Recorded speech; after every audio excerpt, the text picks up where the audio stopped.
We're living through a period of tremendous economic change, with tariffs and trade tensions creating new uncertainty for Canadian businesses and workers. As I've said many times before, tariffs and counter-tariffs are harmful to both countries involved. They disrupt businesses, threaten jobs, drive up inflation, decrease productivity, and strain relationships between allies.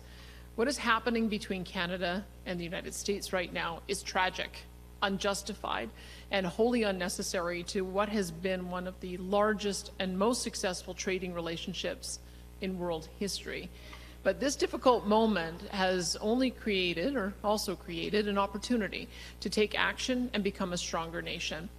There are a number of paths that various politicians and pundits and policy experts have proposed to respond to the unprecedented tariffs being imposed on Canada today. Although I understand the need to respond strongly to these tariffs, I cannot think of a more disastrous policy decision than cutting off or taxing Alberta's oil to the United States. Doing so would absolutely devastate the Canadian economy. It would not only extinguish the livelihoods of hundreds of thousands of Albertans, it would economically hobble our friends and neighbors in other provinces to the east. Let me explain why. And it's important that this be understood by every Canadian.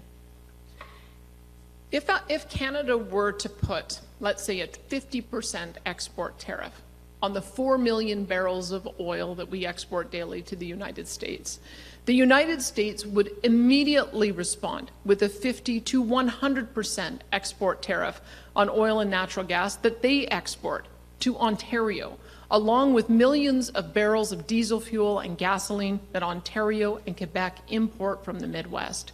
This would bring the economies of Ontario and Quebec to a grinding halt.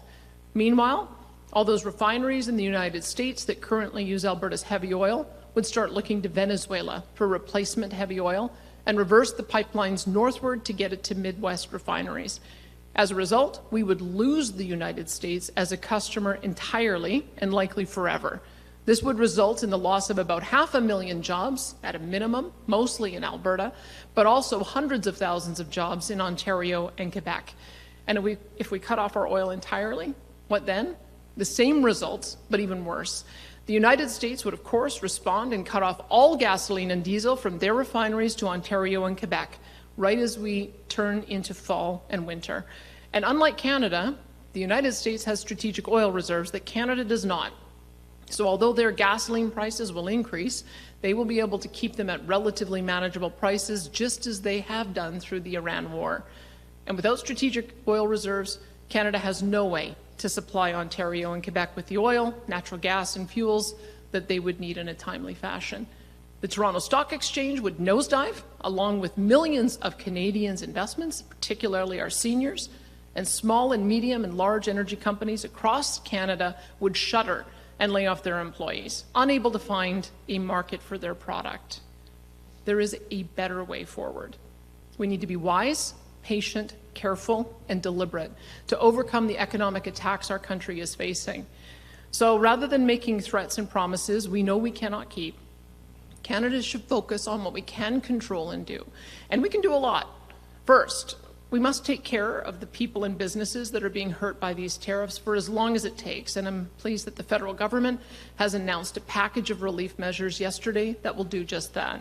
We must give our people and our businesses the resources they need to survive, and give the American people and their leaders the time they need to reverse these terrible policies after the November midterms. This means de-escalating and doubling down on diplomacy with members of the United States Congress and with governors in both parties to ensure that they understand how destructive these tariffs are for the American people and how we will be there to help as soon as the tariffs are reversed. Basically, it means being more Canadian, too friendly, kind, and helpful to resist. My fellow Albertans and Canadians, Canada will not win this battle through brute force. We will win it through being smarter, more strategic, more agile, and using our reputation and relationship with the American people to have these tariffs reversed. That is how we win.